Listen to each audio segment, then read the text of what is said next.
আজকে মার্কেট উপরে খোলার পর এইখান থেকে সাপোর্টলি উপরে উঠে, সেই ক্ষেত্রে কি হয়, যারা এখানে বায়ার আছে তারা এখানে কনফিডেন্সের সঙ্গে বসে থাকে, ঠিক আছে, যেহেতু এই করে নাই।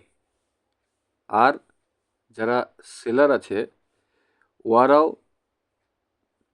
এখনো সঙ্গে কনফিডেন্স সঙ্গে বসে আছে যে ওদের বিক্রি হয় নাই। তো আরও সেলার যদি আমাকে ইনভাইট করতে হয় তাহলে আমাকে আরও পড়তে হবে। যদি সেলারদের স্টপ লস খাইতে হয় তাহলে আমাকে সেলারদেরকে আরও কনফিডেন্স দিতে হবে। যদি সেলার কনফিডেন্স পায়, যখন এখানে সেলার আসতে শুরু হয়ে গেলো, এইটা ব্রেক হওয়ার পর সেলার আসতে শুরু হয়ে গেলো, তখন এই যে সেলারগুলো বসে আছে জায়গাটাতে তার সঙ্গে কনফিডেন্সে চলে এলো। যখনই আবার কনফিডেন্সে চলে এলো তখনই আবার উপর দিকে স্টপ লসগুলোকে হিট করে দিল।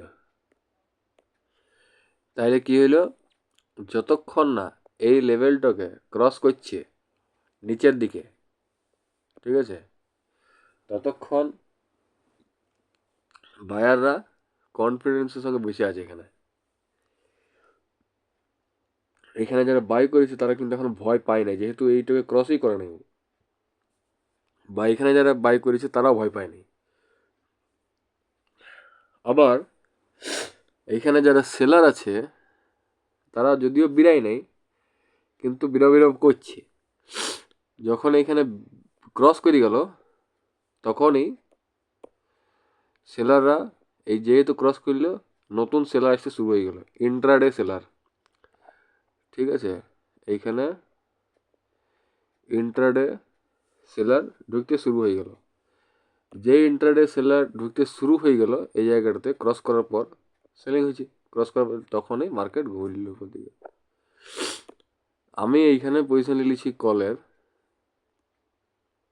ঠিক আছে, আমি এখানে কলের পজিশন নিয়ে নিয়েছি মোটামুটি এই জায়গাটা করে আমি কলের পজিশনটা নিয়ে নিয়েছি, প্রফিট দেখেছি। কিন্তু সেই ক্ষেত্রে কি হয়েছে, সেই ক্ষেত্রে এইখানে বায়াররা বসে আছে না, এইটা দেখার পর বায়ার আরও কনফিডেন্স বসে গেল। যেহেতু বায়ার কনফিডেন্স হয়ে গেল সেই জন্যে বায়ারের এইখানে বায়ার যারা করেছিল তাদেরকে ট্রেস করতে, তাদের বার করতে এখানে চলে এলো। ওরা যখন বিরাই পালাই গেল, তারপরে উপরে যারা এখানে সেল করেছে, সেল করে যারা যাবে তাদেরকে খাইয়ে উঠে দিল, তাদেরকে স্টপ লস হিট করে দিল, বাস।